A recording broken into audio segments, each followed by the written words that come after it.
Hey everybody, my name is Ethen Ostroff, and today we're going to talk about the intro to negotiation in a personal injury case. Before I get into that, make sure to hit that subscribe button, follow along where I will make sure your future personal injury case is protected.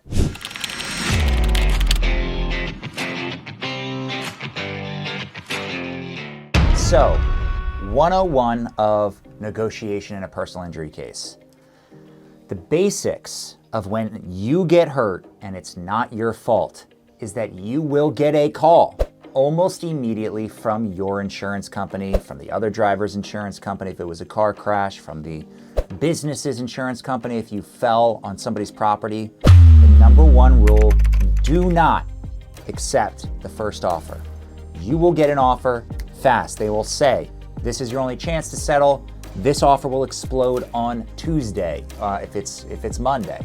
You only have 24 hours to accept it. Don't accept it. The only thing you should be considering when it comes to whether you have to accept an offer from the insurance company is, do you exceed the statute of limitations? Are you able to sue if you wanted to? That's what the statute of limitations is for. So, 101 of negotiation with your insurance company, say screw you to the first offer. When you are dealing with a personal injury firm, you need to make sure that they are not only not going to accept the first offer, but that they are asking for the right amount of money. Because whatever they ask for, if there is going to be a settlement, they only expect for the insurance company to meet them about 40 to 50% of the way there. So for example, if they think that your case is worth $100,000, they should be asking for $250,000. Why? Because if it settles for what it's supposed to settle for, it should settle at $100,000 when they anchor at $250,000. $250,000 is their opening demand, which would allow for your case to settle for the proper amount of money. Make sure that if you are being recommended a number, or if your lawyer says your case is worth $100,000, you should ask them, hey, what are you going to ask for from the insurance company? If they say, oh, I'm asking for $100,000, then you might not be dealing with the best lawyer.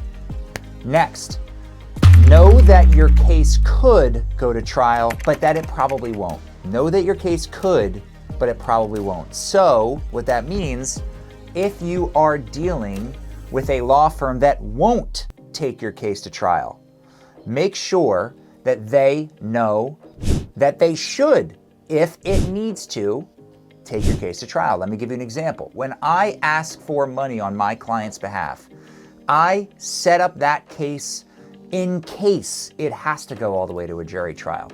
I don't think it actually will, but just in case, I'm setting it up from day one in case it has to go to a jury trial.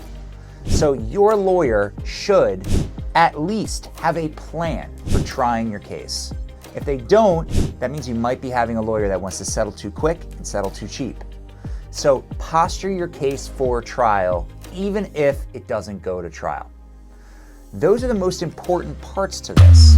Negotiations, they tend to go on throughout the whole life of your case. Don't jump at the first offer. Make sure you're demanding the right amount of money, and make sure you're posturing your case for trial, and don't talk more than you have to. Let the lawyer do the talking, let them take care of you, because that's what they are there for. They are basically professional negotiators if they're a good lawyer. I hope that this helped a little bit. Make sure to hit that subscribe button, follow along where I will make sure that your injury case is protected and that you understand how to not put yourself behind the 8 ball. Thanks so much.